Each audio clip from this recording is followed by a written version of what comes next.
What should I paint today? What should I paint today? Ah.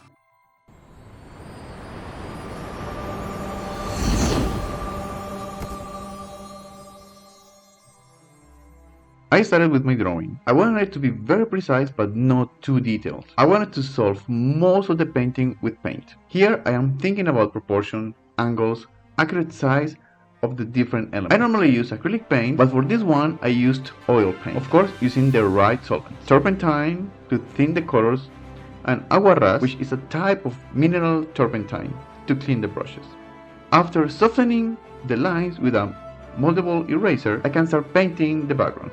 I do this for two reasons. It sets the tone of the whole composition, and second, having a background color gives a more accurate information about value. I just paint over the lines to soften them up. Something to mention about this painting is that I didn't use reds, mainly because I didn't have any. So I used vermilion and magenta, mixing different proportions to create yellowish or purplish hue. For light colors, I mainly use titanium white and cadmium yellow pale, and for the shadows I used phthalo cyanine blue and burnt umber, along with black in a very small proportion. Black can be very useful, but when mixed with some colors, especially warmer ones, it turns them into mostly muddy and grayish tones. Something I noticed right away is that you have to start creating all your gradients right away, working in small sections at a time, taking your time. Normally with acrylic paint, I give a general color layer and tint the whole picture, and then I work on top of this with my gradients.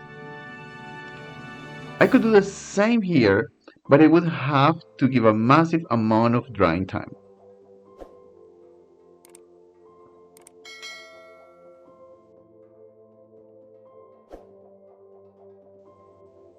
The Flash is one of my favorite superheroes, so I really wanted to paint him, and I wanted to use oil paint for two reasons. First, I hadn't used oil paint in a long while, so it felt like a challenge for me.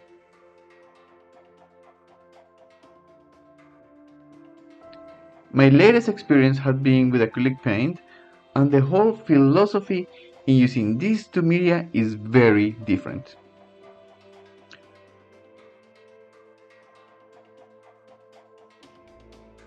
Oil paint blends really well, sometimes too well. So you need to be really patient with the drying times, sometimes hours, sometimes days, to apply a second glaze.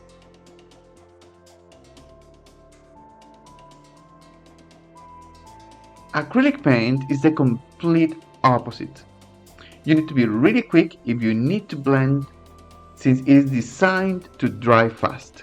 You can apply a second glaze over a first one after a few minutes. The second reason for me is linked to this. Painting skin needs the freedom to create soft glazes of paint and blending to give a fresh and natural look.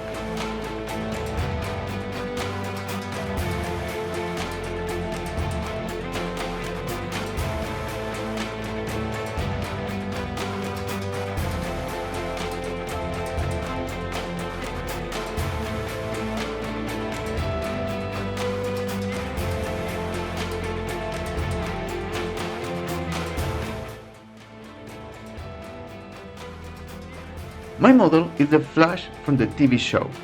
I still feel this is the actual Flash from latest times. Actually, I imagined he was going to be the Flash from the Justice League movie. I think many characters can be really damaged by the actor that represents them. Ezra Miller, the newest Flash actor, has had some really erratic behaviors lately, and it feels like a dark stain for the character. I just hope the actor's behaviors don't leave a permanent mark on this character that I love so much.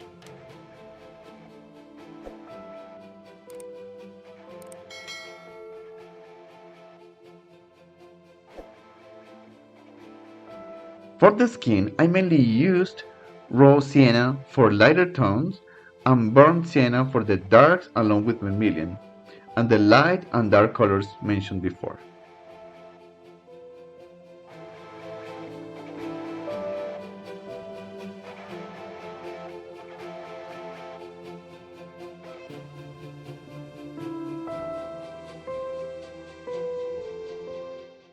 Something about the media. I could have used either acrylic paint or oil paint for my picture. But it is important to keep in mind that you shouldn't mix both. You could potentially paint with oil paint, and once this is completely dry, you can put a layer of acrylic paint on top. But it is not a good idea to mix them up. It is even complex to think about how to clean this up. Do you put water or oil solvent? Just make sure you don't mix up different kinds of paint because they can react in strange ways. It might work, but it's at least not convenient. I was quite scared about painting the skin, but this is where the blending capabilities of oil paint really shine. The glazes are soft. It gives you time to think about your next move, so you don't have to rush in this important step.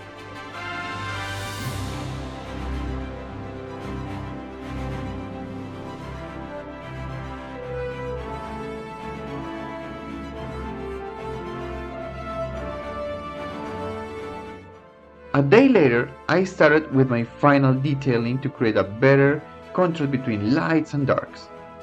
Fix edges and angles, small, fine details. I spent most of my time adjusting the lightest areas in the light and the darkest areas in the shadows. And a final touch with the lighting. Yellow for the outside with some blending with the white inside, and some final streaks of white on top to make it shine.